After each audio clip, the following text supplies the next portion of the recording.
Gold hub తాకట్టులో ఉన్న బంగారాన్ని విడిపించి కొనబడును. అదే రోజు ఆన్లైన్ ధరకు కొని డబ్బులు ఇవ్వబడును. హాయ్ హలో వెల్కమ్ టు మనం టీవీ. నేను ప్రియా. నేను ఇప్పుడు తిరుపతిలో ఉన్నాను. 2024 సార్వత్రిక ఎన్నికలు మొదలయ్యాయి. మరి తిరుపతి నగరం నుండి వైఎస్ఆర్సీపీ తరఫున ఎమ్మెల్యేగా భూమన అభినయ్ రెడ్డి పోటీ చేస్తున్నారు. అదే విధంగా టీడీపీ, జనసేన, బీజేపీ ఉమ్మడి అభ్యర్థిగా ఆర్ఎన్ శ్రీనివాసులు పోటీ చేస్తున్నారు. మరి తిరుపతి నగరానికి ఎవరిని ఎమ్మెల్యేగా చూడాలి అనుకుంటున్నారు, అదే విధంగా మన రాష్ట్రానికి ఎవరిని ముఖ్యమంత్రిగా కావాలి అనుకుంటున్నారు, ఇక్కడ ప్రజలున్నారు. వారి మాటలోనే అడిగి తెలుసుకుందాం. వచ్చేసేయండి. సరే, ఈ 5 ఏళ్ల పరిపాలన ఎలా ఉంది? నెక్స్ట్ ఎవరు రావాలనుకుంటున్నారు? ఈ ప్రభుత్వం పైన మీ ఒపీనియన్ ఏంటి? ఎలాగుందంటే ఇప్పుడు కార్యకర్తలు అనేవాళ్ళు ఇప్పుడు ఈ మామూలుగా ఎమ్మెల్యేగా ఉండేవాళ్ళు, ఎంపీలుగా ఉండేవాళ్ళు పార్టీలు మారుతూనే ఉంటారు. దాంట్లో ఉన్న కార్యకర్తలు వాళ్ళు ఎక్కువ బాధపడుతున్నారు. అంటే పార్టీలు ప్రభుత్వంలో ఉండేసి 5 ఏళ్ళు పరిపాలించి 5 ఏళ్ళు ఎమ్మెల్యేగా ఉండి ఎంపీలుగా ఉండేసి వాళ్ళే పార్టీలు మారుతుంటే కార్యకర్తలు ఏమవ్వాలి, ప్రజలు ఏమవ్వాలి? వీళ్ళు కొట్లాడుకొని చావాలనా? ఏ ప్రభుత్వం వచ్చినా ఇప్పుడు తమిళనాడు తీసుకోండి, చెన్నై తీసుకోండి. చెన్నై వాళ్ళు 5 ఇయర్స్ వేరే వాళ్ళు మారుస్తారు. ఎందుకు మారుస్తున్నారు? ఏ ప్రభుత్వం బాగుంటే ఆ ప్రభుత్వాన్ని వాళ్ళు ఎన్నుకుంటున్నారు. అదే ఆంధ్రాలో లేదు. ఆంధ్రాలో ఎందుకు లేదంటే వీళ్ళ అంత మీద ఈ ఆంధ్రాలో అంత మైండెడ్ లేదు అని తెలుస్తున్నది, ప్రజలకు తెలుస్తున్నది. ఇప్పుడు వాళ్ళు ఒక పథకం పెట్టారనుకోండి, వేరే వాళ్ళు వస్తే దాన్ని తీసేయడం, దాన్ని ఉంచడం లేదు. ఇప్పుడు వాలంటీర్ అంటున్నారు, ఇప్పుడు పింఛన్ అందలేదు. ముసలోళ్ళు ముత్తుకోళ్ళు ఎండలో పడి సస్తున్నారు. వాళ్ళంతా ఏమవ్వాలి? ఒకరు పెట్టిన దీన్ని ఇంకొకరు తీసేయడం, దాన్ని ఇవ్వలేకుండా పోవడం. ఎందుకు ఇలాగా? ఈ ఆంధ్రాలోనే ఆ మారిగా ఉన్నది. తెలంగాణ ఎత్తుకోండి, ఆడ ఇప్పుడు రేవంత్ రెడ్డి వచ్చాడు. ఇప్పుడు కేసీఆర్ ఎవరు ఆయన వెళ్ళాడు, రేవంత్ రెడ్డి వచ్చాడు, ఆడేదో బాగానే పరిపాలిస్తున్నాడు అని చెప్తున్నారు. అదే తమిళనాడులో కరుణానిధి వచ్చినాడు. వాళ్ళ ఫాదర్ పోయినాక ఈ అబ్బాయి ఇప్పుడు స్టాలిన్ బాగా చేస్తున్నాడు. ఇప్పుడు వాళ్ళ నాన్న చేసిన ఇది జయలలిత పీరియడ్ లో వాళ్ళ నాన్నకు జయలలిత పెద్ద గలాట్లు ఉన్నాయి. అదే స్టాలిన్ ఎందుకు పెట్టుకోలేదు? అతను అందరితో ఐక్యంగా పోతున్నాడు. ఆ విధంగా ఆంధ్రాలో ఎందుకు పోకూడదు? ఆంధ్రాలో వీళ్ళకి మైండ్ లేదని అర్థం. ఏ ప్రభుత్వం వస్తే నేను చెప్పలేనమ్మా, ఎందుకంటే పోటీ ఉండేది ఓన్లీ టీడీపీకి అండ్ వైఎస్సీపీ. బీజేపీ ఉండొచ్చు, జనసేన ఉండొచ్చు, ఇంకొక పార్టీ ఉండొచ్చు, కానీ వచ్చేది ఏ పార్టీ వస్తుందో చెప్పలేము. ప్రజలు నాడి ఇంకా ఎవరు పట్టుకోలేదు. సార్, తిరుపతిలో అభివృద్ధి ఎలా ఉంది సార్? అభివృద్ధి ఒకరేమో ఇప్పుడు కరుణాకర్ రెడ్డి కొడుకు నేను రోడ్లు వేసినాను, అది వేసినాను. ఆయన సొంత డబ్బు ఏం కాదు, అది సెంట్రల్ ఫండ్స్ ఉంటుంది, లేదా గవర్నమెంట్ ఫండ్స్ ఉంటుంది, ఇంకో ఫండ్స్ ఉంటుంది. ఎవడు వాళ్ళ డబ్బు ₹1 పెట్టడం లేదు. అది అందరికి తెలిసిన సత్యమే. కానీ అతనేమంటున్నాడు, నేను రోడ్లు వేస్తున్నాను, అది వేస్తున్నాను. ఈ అబ్బాయి ఎవడు? మొన్న వచ్చాడు, వాళ్ళ నాన్న ఏదో ఎమ్మెల్యేగా మొన్న లాస్ట్ ఇయర్ గెలిచాడు. ఆయన ఇప్పుడు రెండు సార్లు టీటీడీలో చైర్మన్ అయిపోయినాడు. ఈజీగా అయిపోయినాడు, ఎందుకంటే ప్రభుత్వం వాళ్ళది కాబట్టి వాళ్ళు ఈజీగా ఎన్నుకుంటున్నారు.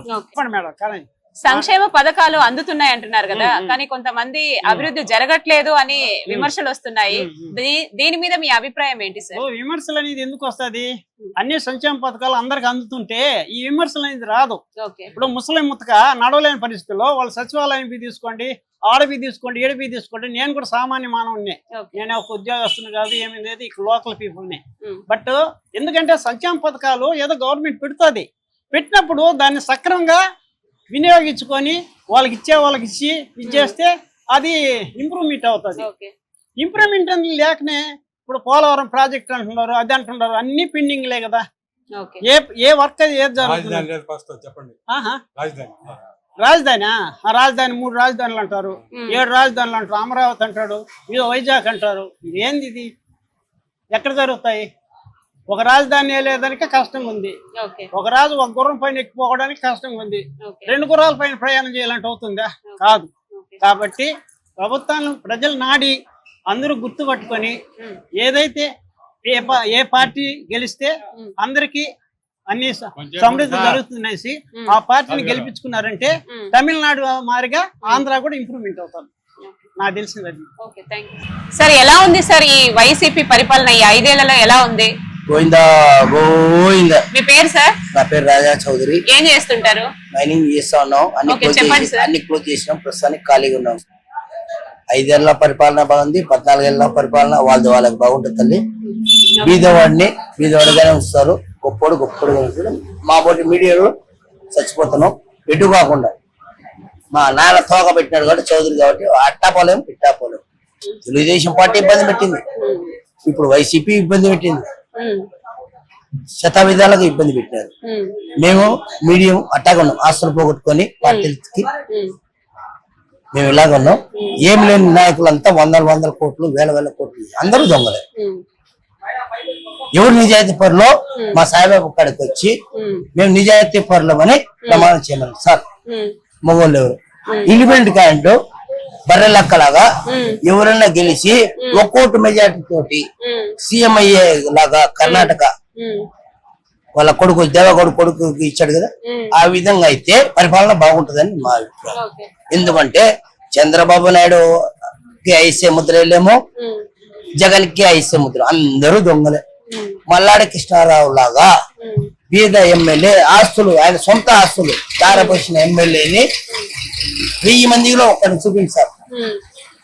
ఆ విధంగా ఎవరైనా ఇండిపెండెంట్ గా గెలిచి 1 కోటి మెజార్టీతో గనక సమతుల్యంగా ఉంటే రాజకీయం బాగుంటదమ్మా. అమరావతి రాజధాని అన్నారు, తిరుపతి పెట్టమంటే ఈ చంద్రబాబు నాయుడు గారు తిరుపతి పెట్టలేదు. కనీసం ఆయన పుల్లదల పెట్టుకున్నాడు, అది పెట్టుకోవాలా. కర్నూలు ఒక పక్క, వైజాగ్ ఒక పక్క, అమరావతి ఒక పక్క, ఎటు కాకుండా ఆయన 5 ఏళ్ళు అటు చేశాడు, సింగపూర్ చూపించాడు. ఈయన 3 ఏళ్ళు 5 ఏళ్ళు 3 రాజధానులు చూపించాడు. మన ఏపీకి రాజధాని ఏది అంటే మా పాప అడుగుతాను, ఏపీకి రాజధాని ఏది నాన్న? ఎవరికి వాళ్ళేనమ్మా, ఎవరు ఊరు వాళ్ళదే రాజధాని రాసేయండి సార్. తిరుపతిలో అభివృద్ధి ఎలా ఉంది సార్? చాలా బాగుందమ్మా, ఎందుకంటే దేవస్థానం సొమ్ము వస్తుంది కాబట్టి అభివృద్ధి చేస్తారు. ఎవరింట్లో సొమ్ము పెట్టలేదమ్మా. ఇది 85 మాస్టర్ ప్లాన్ రోడ్లు ఈ డెవలప్ చేయాల. 100 ఎకరాలు కొనుక్కున్న రాజకీయ నాయకులు వాళ్ళ ఇళ్ల ముందు టీడీఆర్ బాండ్ల కోసం వాళ్ళు డెవలప్ చేసుకున్నారు తప్ప సామాన్య ఉపయోగపడే రోడ్లు మటుకి లేవు. ఈ రోజు కూడా ట్రాఫిక్ జామ్, తిరుచానూరు రోడ్డు గానీ ఆర్సీ రోడ్డు గానీ ట్రాఫిక్ జామ్ అవుతుంది. ఈ 2 లింక్ రోడ్లు, ఇది Raghavendra Nagar road, Bairepatti road, Vavilal road, link master plan road, అవి మటుకి డెవలప్ చేయలేదు.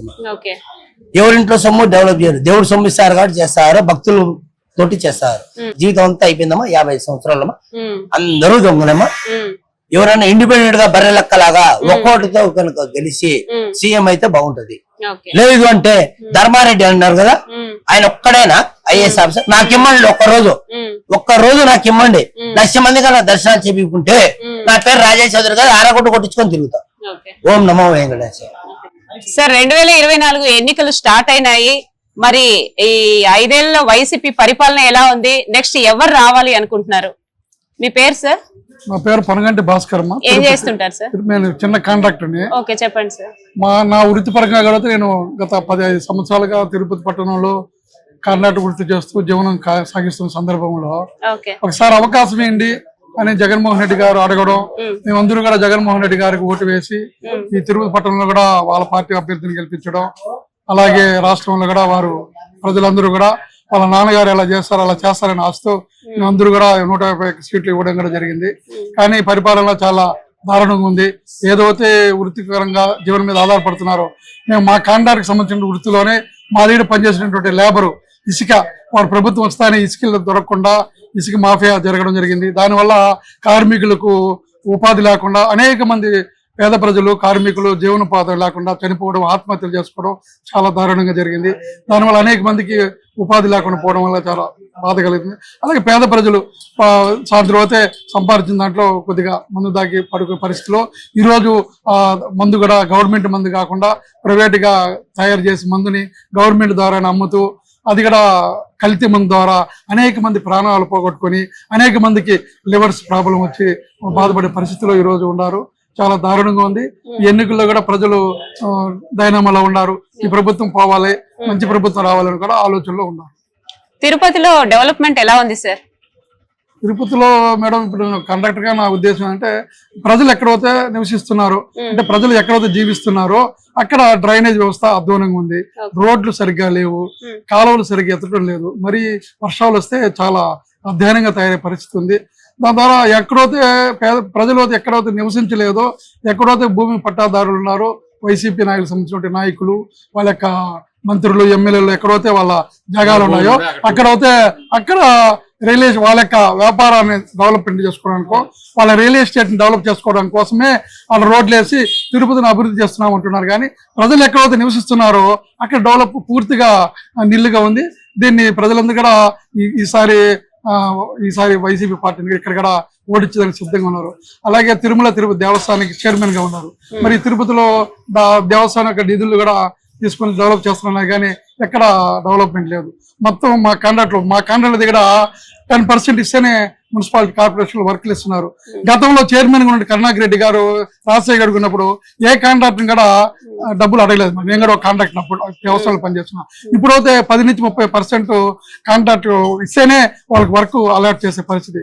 ఈ తిరుపతి పట్టణంలో 3వ సత్రం 2వ సత్రం ఉంది. ఇంకా 30-40 సంవత్సరాలు దానికి వయసు ఉన్నా ఆ బిల్డింగ్లు పగలగొట్టి 360 కోట్ల రూపాయలు ఈ రోజు వాళ్ళ దగ్గర తీసుకోవడం జరిగింది. అలాగే తిరుపతి దేవస్థానంలో పనిచేస్తున్నటువంటి ఎవరైతే ఎంప్లాయీస్ ఉన్నారో వాళ్ళకి ఎక్కడో వనమాలపేట దగ్గర జాగాలు ఇవ్వడం జరిగింది.